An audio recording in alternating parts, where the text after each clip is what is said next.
صلی اللہ علیہ وسلم۔ ابھی جب فقیر مسجد میں داخل ہوا تو صاحبزادہ صاحب ہمارے حضرت اقدس مولانا قاری گلزار احمد قاسمی صاحب کے مجلس صاحبزادے فرما رہے تھے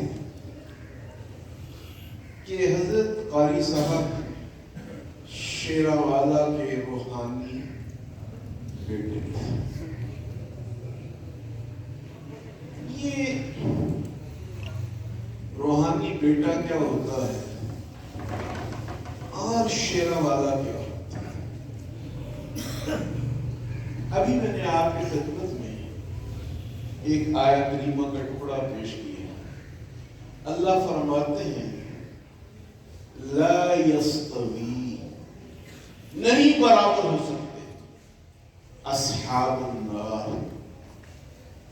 آگ میں جلنے والے اور جنت کی ہوائیں کھانے والے۔ اس لیے کہ اصحاب الجنت وہ لوگ، کامیاب لوگ جن کو یاری نبھانی آتی۔ یاری نبھانا ہر کسی کے بس کی بات،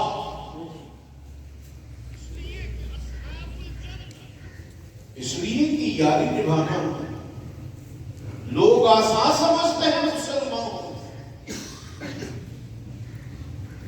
آسان چیز زبان سے ٹکرانا اور یاری نبھانا تمام عمر کی ریاضت کرنا۔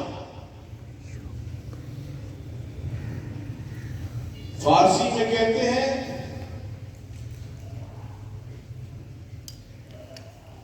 اتمام زندگی کارے کر دے، حاصل عمر فدائے سر یارے کر دے۔ یاری کہتے ہیں تعلق نبھانے کو اور ساری زندگی کی محنت کو یار کے قدموں پہ قربان کر دینے کو یاری کہتے ہیں۔ اس اونچے معیار پر اگر کوئی پہنچتا ہے تو وہ صرف خادم القرآن پہنچتا ہے، اور خدمت قرآنی ہر انسان کے بس میں نہیں ہے۔ وہ مائیں بہت کم ہوتی ہیں جو گلزار احمد قاسمی ضرور ہے۔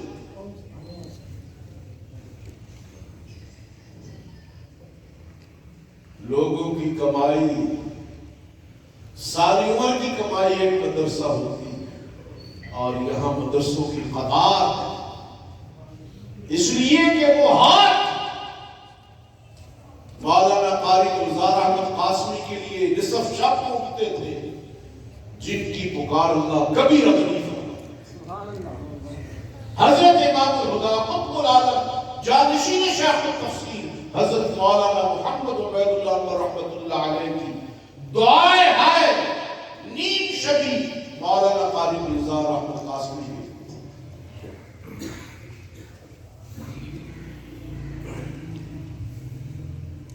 ایک دن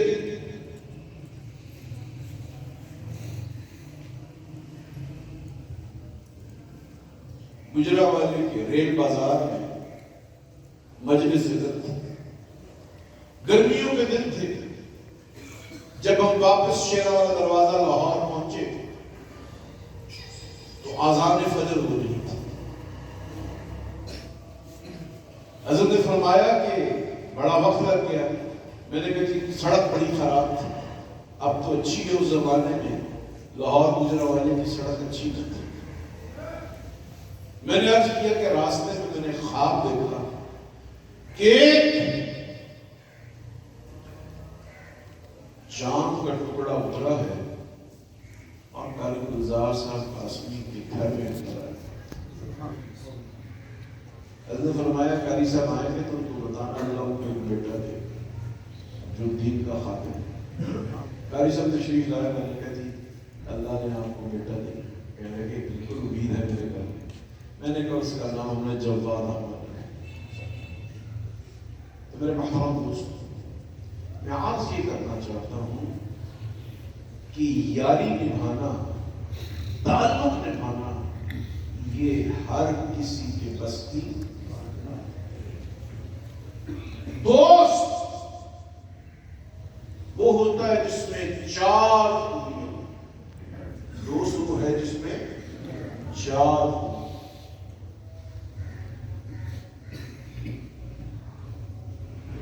لفظ دوست کے 4 حروف، لفظ دوست کے کتنے حروف ہیں؟ دال واو سین تا۔ دوست، دوست میں سب سے پہلی خوبی دلدادی کی ہوتی ہے۔ کس کی؟ بولیے بولیے۔ دلدادی کہتے ہیں اس چیز کو، اس ہنر کو، اس وصف کو کہ دوست کی بات کو رد نہ، دوست کی بات کو رد نہ۔ مرکز شیراوالے کا موسم گرما کا جو تربیت اجتماع ہے وہ 36 سال سے مری میں ہوتا ہے۔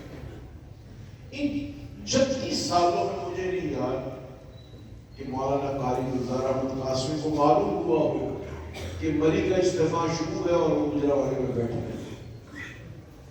خود نہ پہنچے تو بیٹے پہنچے، بیٹے نہ پہنچے تو شاگرد پہنچے، لیکن اس اجتماع میں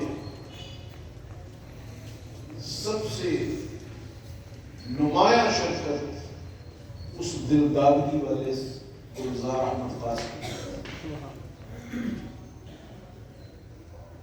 تو دوست میں سب سے پہلی خوبی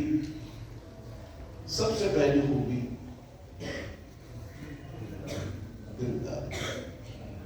دوسری خوبی وثوق، کہ جو دوست بات کہتے ہیں وہ ادھر سے ادھر نہ جائے، سینے میں دفن ہو جائے۔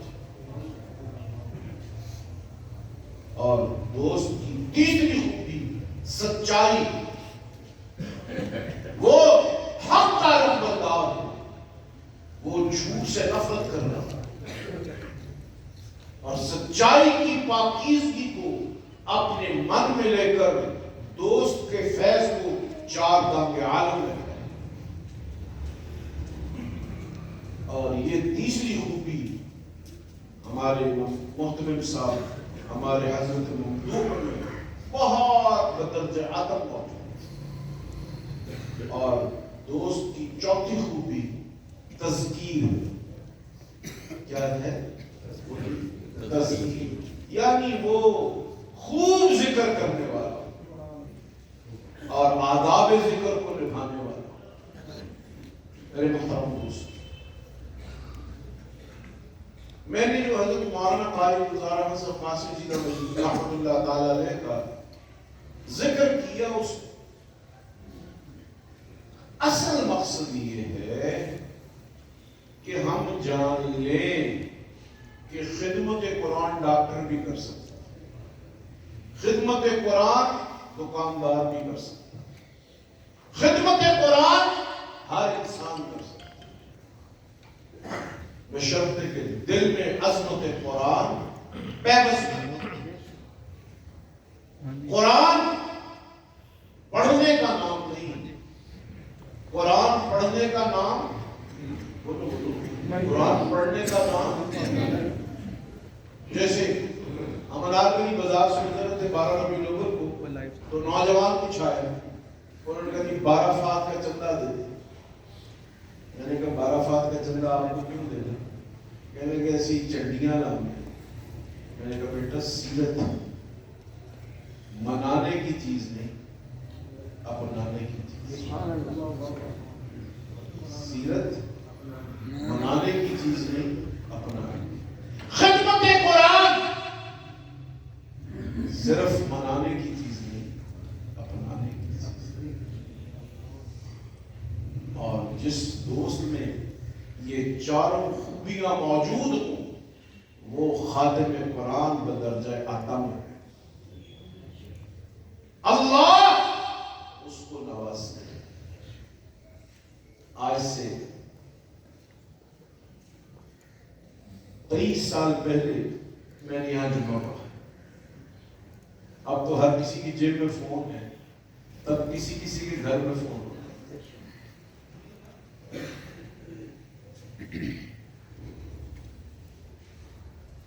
میں وضو کر رہا تھا, فون آیا, قاری صاحب کسی کو جواب دے رہے تھے. اس نے پوچھا کہ جمعہ کتنے بجے؟ اس نے کہا جب میاں صاحب آ گئے تھے ہو جائے گا. انہوں نے کہا کتنے بجے؟ انہوں نے کہا جیسے جب میاں صاحب دل کرے. تو آج بھی جمعہ تبھی ہوگا جب ہمارا دل چاہے.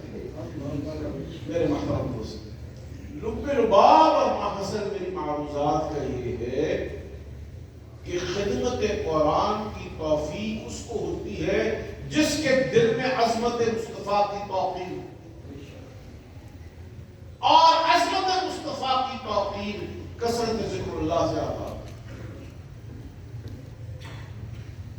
دنیا میں ہزاروں پیر اور ہزاروں علماء, لیکن جو بات عبید اللہ انور کی تھی وہ نہ کسی ماں نے کوئی بچہ پہلے جنا ہے نہ آئندہ جنا.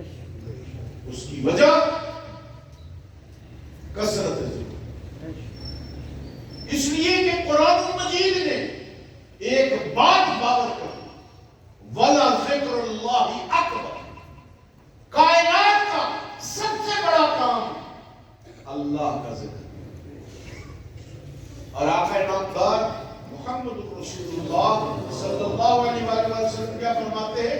افضل الذکر بسم اللہ الرحمن الرحیم, لا الہ الا اللہ محمد رسول اللہ. تو جس کو کثرت ذکر کی توفیق ہوتی ہے اس کے دل میں توقیر مصطفیٰ جاگزی ہو جاتی, اور جہاں توقیر مصطفیٰ جاگزی ہو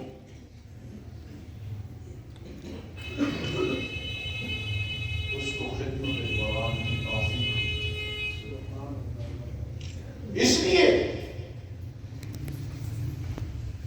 اس لیے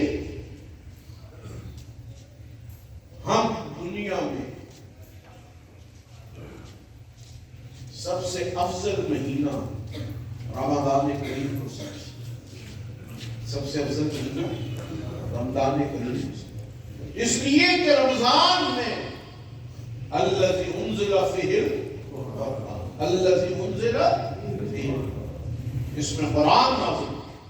اور رمضان کے بعد سب سے افضل مہینہ ہم ربیع الاول شریف کو سمجھتے ہیں. رمضان کریم کے بعد ہم سب سے افضل مہینہ, بولو بولو, کس کو سمجھتے ہیں؟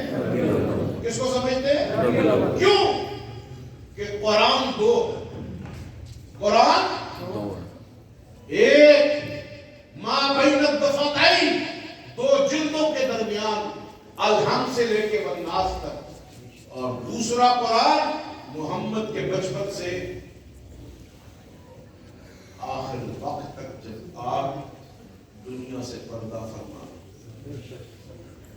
ایک قرآن رمضان میں آیا اور دوسرا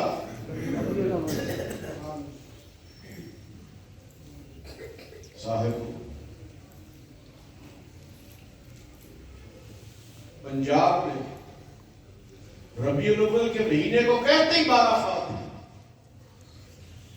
عام طور پہ کہا جاتا ہے 12 فات کا.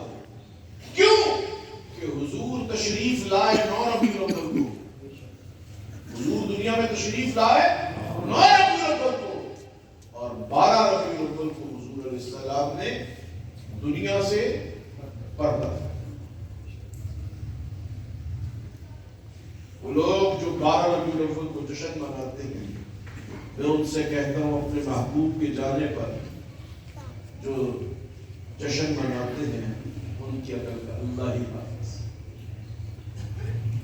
اس لیے کہ آمد مصطفیٰ 9 ربیع الاول صلی اللہ اور نبی علیہ السلام کا پردہ فرما جانے کا مقام اور دن 12 ربیع. لیکن حضور کا دنیا میں آنا بھی باکمال اور دنیا سے جانا بھی.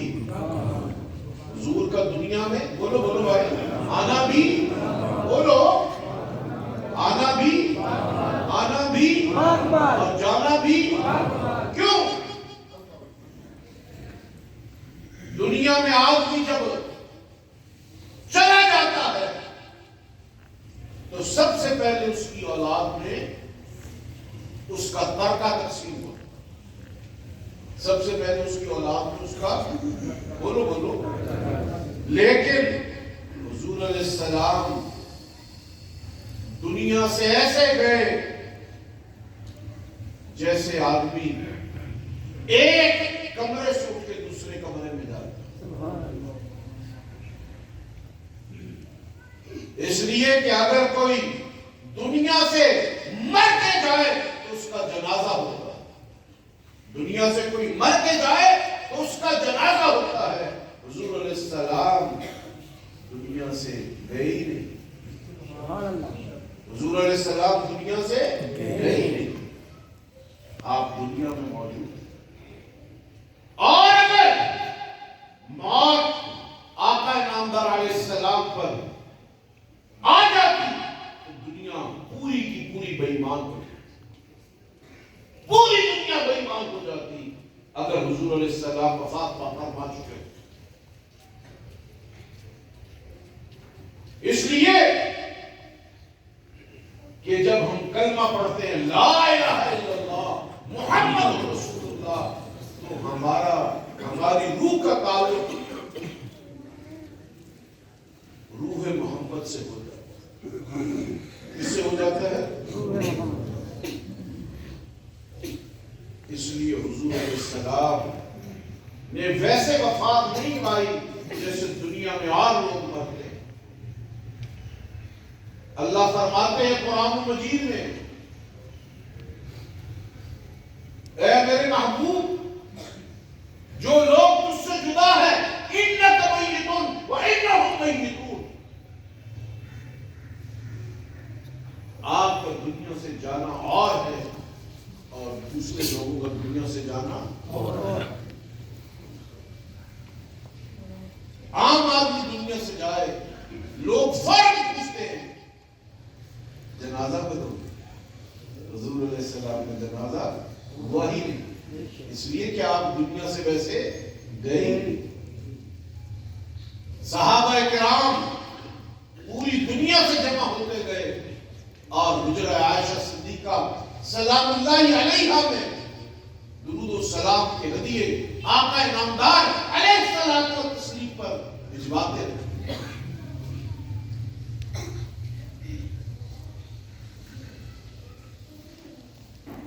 جب تمام جماعتوں نے اور ان کے نمائندوں نے صلاۃ و سلام آقا نامدار علیہ الصلوۃ و تسلیم کی ذات اقدس پیش کر دیا تو سیدنا صدیق اکبر نے جہاں حضور علیہ السلام کی مبارک چارپائی پڑی تھی جہاں بستر مبارک تھا وہیں پہ جگہ کو کھودا اور نبی علیہ السلام اندر تشریف لے.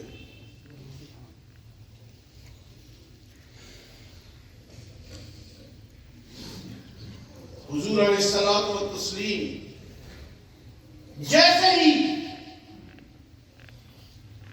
اپنی اس مبارک جگہ پہ تشریف لے گئے علماء نے لکھا ہے کہ تمام روح جسم میں واپس آ. اس لیے کہ جب ہم آپ اور میں مرتے ہیں تو ہماری روح ہمارے جسم سے جدا ہو جاتی ہے. روح کا جسم سے جدا ہو جانا موت کہلاتا. لیکن علامہ جوزی رحمۃ اللہ علیہ فرماتے ہیں کہ جب حضور علیہ الصلوۃ و تسلیم پر دنیا سے جانے کا وقت آ گیا تو حضور علیہ السلام کی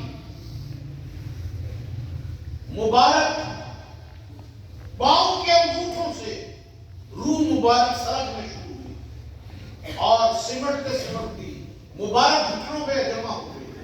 پھر پیٹ مبارک سے ہوتی ہوئی دل تک آ گئی اور یہاں سے دماغ میں جمع ہو گئی.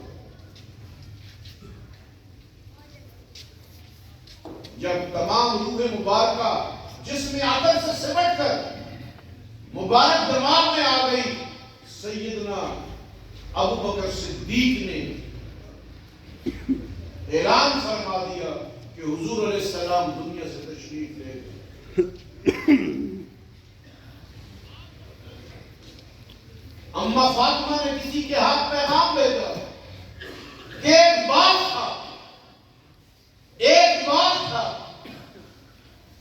جس کی آمدن سے مدینہ منورہ کے مہمانوں کی توازن کی جاتی تھی، اس باغ کی آمدن کس کو ملے گی؟ سیدنا صدیق اکبر نے فرمایا کہ میں نے آپ کے بابا جان آقا نامدار علیہ السلام و تسلیم کی مبارک زبان سے خود سنا ہے، نحن معاشر الانبیاء لا نرث ولا نورث، ہم جو نبی ہیں نہ ہم مال و دولت کے پجاری ہوتے ہیں، نہ اس کے وارث ہوتے ہیں، اور نہ ہی ہمارا کوئی مال و دولت ہوتا ہے جس کا کوئی وارث ہے۔ نحن معاشر الانبیاء لا نرث ولا نورث۔ اس لیے میرے محترم دوست،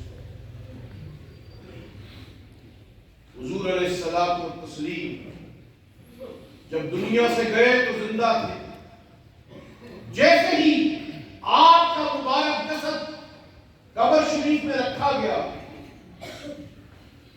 وہ مبارک روح جو دماغ میں سمٹ گئی تھی تمام جسم میں جاری۔ علامہ جوزی فرماتے ہیں کہ ہر چیز کے رکھنے کا کوئی مقام ہوتا ہے۔ جیسے آپ کسی بھی ہاسپٹل میں چلے جائیں، وہاں پہ بلڈ بینک ہوتا ہے، وہاں پہ کیا ہوتا ہے؟ وہاں پہ کیا ہوتا ہے؟ تو اللہ پاک نے اوپر چوتھے آسمان پر پاک روحوں کے لیے ایک روحوں کا بینک بنا رکھا۔ حضرت شاہ اللہ محدث دہلوی رحمۃ اللہ تعالی علیہ لکھتے ہیں فیوض الحرمین، حضرت کی مارکت العراق تصنیف، حضرت اس میں لکھتے ہیں کہ چوتھے آسمان پر پاکیزہ روحوں کا ایک بینک ہے جس کو حضیرت القدس کہتے ہیں۔ جو پاک روحیں جب دنیا سے جاتی ہیں حضیرت القدس میں جمع ہوتی ہیں، لیکن نبی علیہ السلام کی روح مبارکہ اتنی لطیف ہے، اتنی عظیم ہے، اتنی شاندار ہے کہ وہ حضیرت القدس میں بھی نہیں سما سکتی، وہ حضیرت القدس میں بھی نہیں سما سکتی۔ اللہ نے اس کے لیے فیصلہ یہ کیا کہ صرف امام الانبیاء نہیں بلکہ ہر نبی کی روح مبارکہ اس کے اپنے بدن میں سمٹ جائے گی، اس کے اپنے بدن میں سمٹ جائے گی، اور نبی کے دنیا سے پردہ فرما جانے کے بعد وہ روح پورے جسم میں دوبارہ آ جائے۔ اس لیے اللہ پاک انبیاء کرام علیہ السلام کو قبر میں جنت کا کھانا دے، جنت کا کھانا۔ جنت کے کھانے کی سب سے بڑی خوبی یہ ہے کہ اس سے فضلہ پیدا۔ جنتیوں مبارک ہو تم سب کو، جو گلزار احمد قاسمی کی یہاں جمعہ پڑھنے والے سب جنتی۔ سبحان اللہ۔ جنت میں آپ کے یہاں فضلہ نہیں ہوگا، جو آپ کھائیں گے بس وہ ہوا ہو جائے۔ جنت میں واش روم جانے کی ضرورت پیش نہیں آئے، جنتیوں کا وضو بھی نہیں ٹوٹے گا، ان کو وضو کے لیے ضرورت نہیں پیش آئے، حتیٰ کہ جو حوریں ملیں گی ان سے تعلق پر غسل بھی واجب نہیں ہوگا، اس لیے کہ دنیا دنیا اور جنت صاحبو۔ دنیا سے جب کوئی آدمی جاتا ہے، دنیا سے جب کوئی جاتا ہے تو اس کی بیوہ کا نکاح فرض ہے،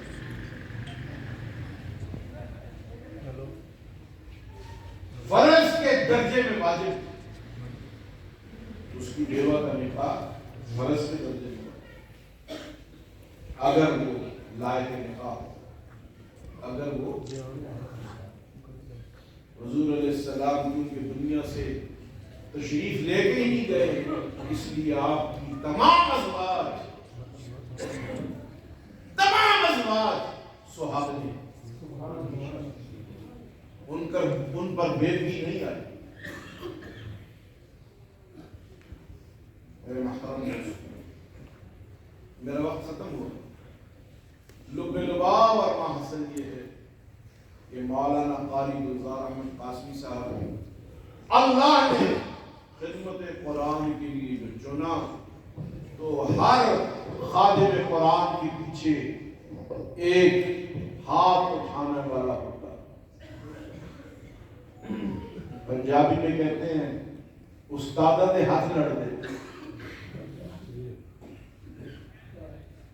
تو اللہ نے جو معجزہ حضرت امام الہدیٰ مولانا عبید اللہ انور رحمۃ اللہ علیہ کے دست حق پرست میں دیا تھا، اس کا زندہ معجزہ، عملی معجزہ، اس کا نام گلزار احمد قاسم۔ سبحان اللہ۔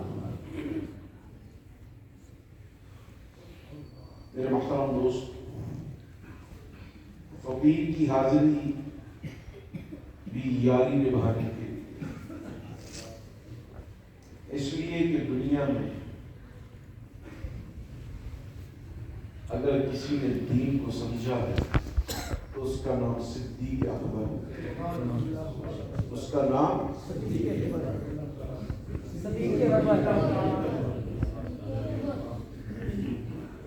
یاری صدیق نے نبھائی، اور ہم صدیق کی قدموں کی خاک کے خاک کی خاک بھی نہیں ہو سکتے، لیکن صدیقہ کے بیٹے تو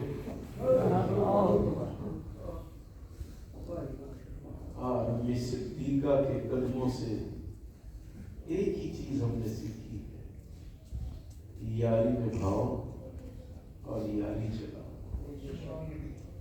یاری چلانے کا مطلب یہ ہے، یاری چلانے کا مطلب یہ ہے کہ یار کے جگر گوشوں کو جگر کے ساتھ تنہما داغ داغ بمبا کو جا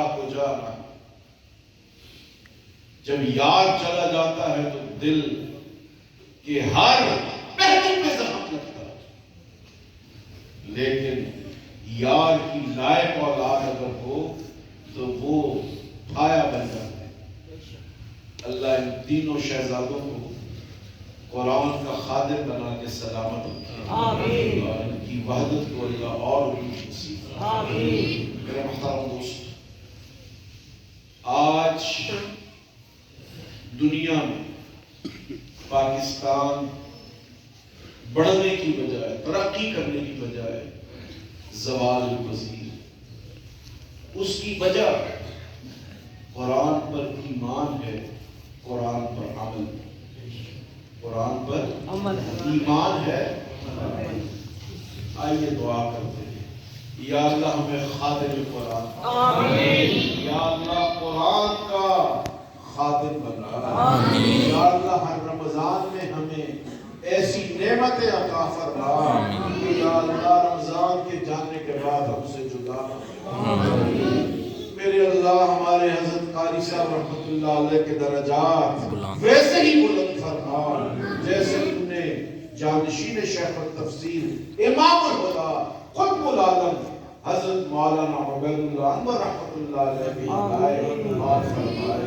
یا اللہ دنیا میں بھی حضرت مولانا عبید اللہ انور رحمۃ اللہ علیہ کی جماعت میں شامل فرما، آخرت میں لطف کے ساتھ انجام فرما، والا حشر فرما۔ ربنا ولا تحملنا ما لا طاقة لنا به واعف عنا واغفر لنا وارحمنا أنت مولانا فانصرنا على القوم الكافرين۔ وصلى الله تعالى على خير خلقه محمد وآله وصحبه اجمعین برحمتک یا